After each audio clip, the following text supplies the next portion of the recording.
बिस्मिल्लाहिर्रहमानिर्रहीम। दोस्तों, रमज़ानुल मुबारक के पाक महीने से पहले जो महीना आता है उसे हम साबान का महीना कहते हैं। इस्लामी महीना साबान के 15वीं शब को शब बारात कहा जाता है। शब का मतलब रात होता है और बारात का मतलब बरी होना होता है। इस रात को दुनिया का तमाम मुसलमान अपने गुनाहों से तौबा करता है और बारगाह रिसालत में दुआ मांगता है। शब बारात की रात हर मुसलमान के लिए फजीलत की रात होती है। इस रात की फजीलत इतना ज़्यादा है कि अगर कोई शख्स इस पाक रात में सिद्क दिल से दुआ मांगे तो उसकी दुआ ज़रूर कबूल होती है। इसीलिए दुनिया का हर मुसलमान इस रात को इबादत में मसरूफ़ रहते हैं। इस रात को हमारे प्यारे नबी आप सल्लल्लाहु ताला अलैहि वसल्लम गुनाहों से निजात पाने वाली रात करार दिए हैं। साबान के इस पाक महीने में एक रात ऐसा भी आता है, उस रात को अल्लाह ताला अपने गुनाहगार सियाहगार बंदों की दुआओं को सुनता है और उनकी दुआओं को कबूल करता है और उन्हें जहन्नुम से निजात देता है, यानी बरी करता है। इसीलिए साबान के महीने की इस रात को शब बारात की रात कहते हैं, यानी गुनाहों से तौबा करने वाली रात। इस पाक रात में अल्लाह ताला की रहमत पूरे जोश में होती है और वह बुलंद आवाज़ में मगफिरत की चाह रखने वाले बंदों को अपने बारगाह रिसालत में अपने गुनाहों का तौबा करने के लिए बुलाता है और फिर उनके दुआओं को कबूल करता है। फजीलत और बरकत में डूबी हुई ये रात यानी शब बारात की रात साबान की 15वीं रात मगरिब से शुरू हो जाता है और फजर की नमाज तक रहता है। शब बारात का मतलब निजात या रिहाई की रात है।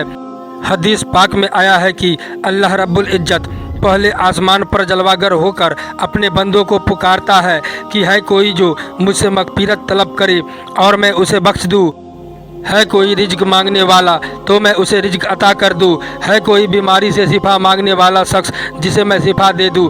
अल्लाह के रसूल हमारे प्यारे नबी सल्लल्लाहु ताला अलैहि वसल्लम ने इरशाद फरमाया है कि साबान का महीना मेरा महीना है और रजब का महीना अल्लाह का महीना है और माह रमज़ान का महीना मेरी उम्मत का है। दोस्तों, साबान की रात की इतनी बड़ी नेमत है कि इस रात को कितना ही बड़ा गुनाहगार क्यों न हो, अगर वो अपने रब के बारगाह में सिद्क दिल से तौबा कर ले तो यकीनन अल्लाह पाक उसके गुनाहों को बख्श देगा।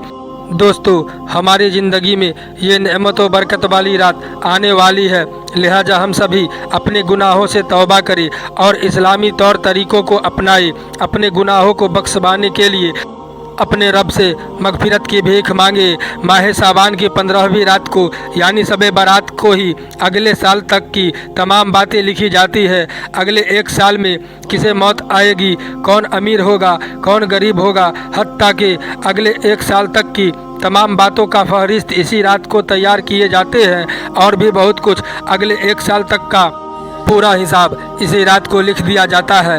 हजरत आयशा रजी अल्लाह ताला अन्हा फरमाती है कि आप सल्लल्लाहु ताला अलैहि वसल्लम फरमाते हैं, क्या तुम जानती हो साबान के 15वें शब में क्या होता है? मैंने अर्ज किया, या रसूल अल्लाह, आप फरमा दीजिए। उन्होंने फरमाया, आइंदा साल में जितने भी लोग पैदा होने वाले हैं वो सब इस शब में लिख दिए जाते हैं। उन्होंने ये भी फरमाया, आइंदा साल में जितने भी लोग मरने वाले हैं वो भी इस शब में लिख दिए जाते हैं और इस रात में लोगों के अमाल उठाए जाते हैं और इसमें लोगों का मुकर्ररा रिज़्क़ को भी लिख दिया जाता है। शब बारात की रात आप सल्लल्लाहु ताला अलैहि वसल्लम ने खुद भी शब बेदारी की और दूसरों को भी शब बेदारी की तलकीन फरमाई। आप सल्लल्लाहु ताला अलैहि वसल्लम का फरमान है कि जब साबान की 15वीं रात हो तो शब बेदारी करो और दिन में रोज़ा रखो। दोस्तों, उम्मीद करता हूँ ये वाक़या आपको पसंद आया होगा। वीडियो को लाइक करके चैनल को सब्सक्राइब कर दें। खुदा हाफिज।